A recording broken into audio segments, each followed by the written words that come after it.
Hey everyone, my name is Dante Freeland. I'm just wanting to be here to reach out and share my story about how I grew closer to Christ. When I was growing up, I think I first experienced my introduction to God when I was about 12. And it's kind of funny because I had a lot of things going on in my life about 12. I wasn't going to church at all. Everything was an option. It was kind of like, do what you want to do, just, typical have kids, play, have fun stuff. But like three things kind of really shaped my life at about that age. One, my mom, she got sick for the first time. She had epilepsy, and I didn't realize that was going to be the longest of a journey as it was, but it was a shocker. The second one, that was the last time I saw my dad before I turned 27, so about 15 years. And then the third thing was I went to take your kids to work day, and I met my future brother, which I didn't know at the time, and he was such a great friend. We turned into brothers, and they introduced me to more of the traditional sense of church, and actually going to God. So I would go over their house, and they would take me to church, and that was really my first introduction to a typical church setting, and even understanding that the Bible was a thing and doing that. So that's what I would say. In my personal household growing up, I remember I was just trying to be I was just trying to have my own because I felt like my mom really tried to control me a lot. So I remember particularly at 16, that's when kids start working. So I had a pretty good job and I was making money. So I was like, okay, I'm making money, so it's time, to provide for myself now, so I can get my own things and have fun. But at that time, my mom, she had lost her job and she wasn't working because part of the reason because she was sick. And I remember I would go in the house and I was like, hey, yo, mom, look at these shoes. Look at this. And I remember she was just looking at me. She started crying and she was yelling at me. She was like, why would you get that? We're struggling, blah, blah, blah, blah.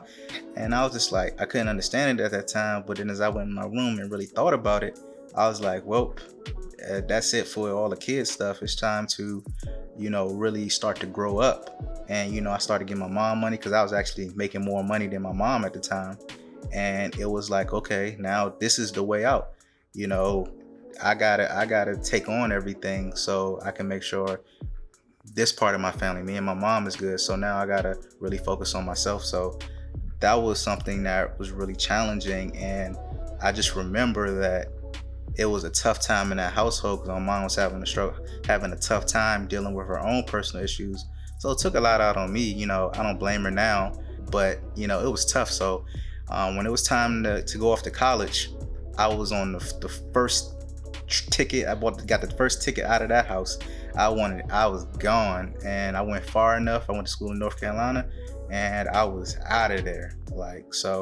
And that really, really helped me, at least in that lane of my life, get out of that, that bubble of being under my mom. When I finally, branched out on my own, and I had that freedom of college and doing whatever I wanted, the first thing I did, I made sure that I kept up all my grades just so nobody could worry about me. One, I take pride in doing good quality work, but I just wanted to make sure that prove to my mom I could do it without you.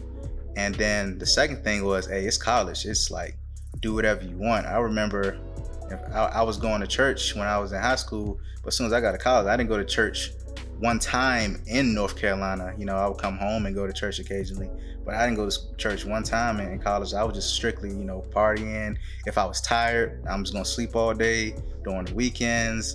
It was just all about having fun, playing video games, chasing girls. Even with the girlfriends, they would take up time. So, and it was just complete distraction. Even though I met a lot of good quality people, I know that I was kind of off my path as far as soul wise and God wise. But as far as career wise, I felt good because I was president of all these organizations and I was getting good grades. So I feel like hey, I was on the path to making all the money, so it was good to go. So I didn't have any issues in college at all. That's what I felt. A moment that really spoke to me and helped me find God and grow closer to him when I first got home, because I was doing whatever I wanted to do at first. was, I had a girlfriend at the time who ended up later being my wife, but it was like I was just still doing whatever I wanted, and she would look at me, and I'm trying to get my wife to do what I'm doing, because I'm sitting here thinking that, get my girlfriend at the time. If I were to, if I try to go to church one day, you should go to church one day too. Or if I do this, and she's looking at me like, hey, yo, you don't live up to none of these things. You be out partying, you be out doing this. Why should I listen? Basically, why should I listen to you if you're not even doing that? And that really touched my heart. And then it was really convicting. So I had to really take a deep look at myself, and that helped grow me. And then when I started really thinking about, okay, I've been dating this woman for, 3-4 years. What is it supposed to be? We're supposed to get married, right? And I'm like, well, marriage is supposed to be a godly thing. So, but I don't have any relationship with God right now. How does that going to work out? So that really piqued my interest or not even piqued my interest, it convicted my heart of, I need to go find God before I kind of really push to this marriage thing. And I also was praying like, God, is this even the woman to marry? Show me signs. And when God revealed to me signs that, she was the one, and it was clear as day after all my praying, I was like, okay, it's time to really seek him. It's time to just kind of ask and call on his name until he responds to me.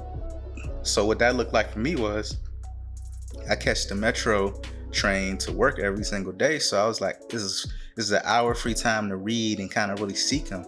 So I was really every single morning going to work, I was just in the Bible. And as soon as I finish, I get off and then repeat the process every day. And I did that for a little over a year until I had finished the whole Bible from Genesis to Revelation.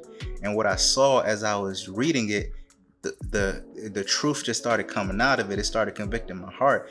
I thought I was a really good person because I did nice things, but it showed me, how flawed I was and how I really needed to change. And it helped me and molded me so much. And it really softened my heart because I realized I had a hard heart. And through that, I was able to really affect my wife too, and saw her changing, because it's like when it's real, you can't stay the same.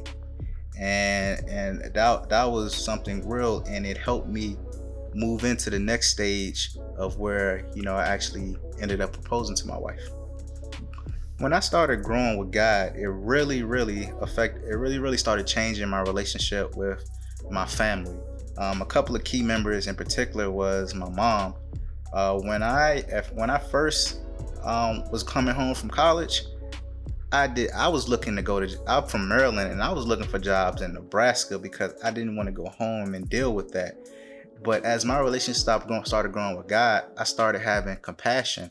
And, it was things like, honor your parents. And it was like, how can I honor my parents? She just always on me for no reason and stuff and all that other stuff. But it was just like, honor. And it was tough to bear at first. At first, I honored her by just sitting there. Like, if I can sit here for 5 minutes and be done, that was with it. But then as I started growing closer with God, it started softening my heart. And I was like, okay, I can sit here for 10 minutes now. Okay, I can talk now. Okay, let me hear about your day now. Okay, what is going on with you? And then it came, I love you, Ma. You okay? What can I do for you? But this is like over, years of time. As I grew my relationship with God, I saw, my love for my mom changing. And then I saw that as I continued to love her, God started coming over her too. And she started changing, and she started growing closer to God. And also, in my growth for God, it also affected my relationship with my dad too, because he had reached out to me through Facebook on college, but I didn't really think about it. I wasn't mad at him, but it was just like, I'm doing this, I'm doing all these things. It just wasn't that much of a priority at the time, because I'm like, I lived all this time without you. It's not that big of a deal. But then my stepmom started reaching out to me on Facebook too as the years started going by. And then she was like, oh yeah, your sister wants to meet you. And she was just so nice and kind. And that started softening my heart, because I had a I don't care attitude, but as God was working on me, and then God used my stepmom to work on me along with my sister, it really started growing in my heart. And then it opened up the door for us to meet when I was 27. So this is 15 years going by without me seeing my dad. and I meet him with my stepmom and my little sister, and that opened up the door for a chapter of forgiveness I didn't think I had in me. Well, I know I didn't have it in me. It was just strictly God who had consulted in my heart to allow me to entertain the conversation, and it was a wonderful thing. And I ended up inheriting a whole another family once God put it in me to forgive my dad and really move forward that relationship and grow with my stepmom and most importantly my little sister. And because now we have such a loving relationship and it's amazing. And I would have missed out on all of that if I had ignored God and chose to just kind of not even be mad at him, but just kind of ignore it and push it back like it's not that big of a deal. And later on I realized that, me being able to forgive my dad helped him with his relationship with his mom and helping him forgive her. So I could have forfeited so much if I didn't, love my dad.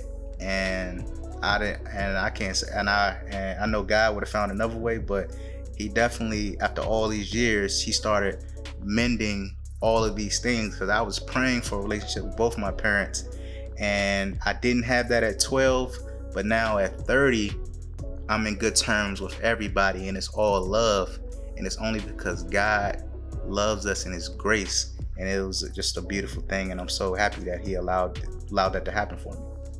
If I were to run into somebody who didn't know Christ, and based on my experience they wanted to know about him, I would tell them that, he's loving, he's forgiving, he's calling you, and when you are obedient and you listen, he transforms hearts. And when he transforms your heart, he allows you, he's allowed to work through you now. And when he works through you, he can transform the world around you. And it's just a truly amazing thing. It is not necessarily something that happens, right that second. But if you continue to be obedient and you let him use you, it's amazing how hearts can start to transform, and you don't even recognize people who they were a year ago. So it's just amazing. So that's what I would say. Take some time and just really seek God to find a relationship. I know people kind of get scared off by religion, but just think about a relationship with Christ is like a relationship with your friend or your mom, your brother, sister, or your girlfriend, your wife, for ladies, your husband. It's all about seeking, learning what they like, learning what they don't like. Just trying to figure out, talking to them, growing with them, trying to see what exactly they desire, and having that relationship really breeds fruit for your life.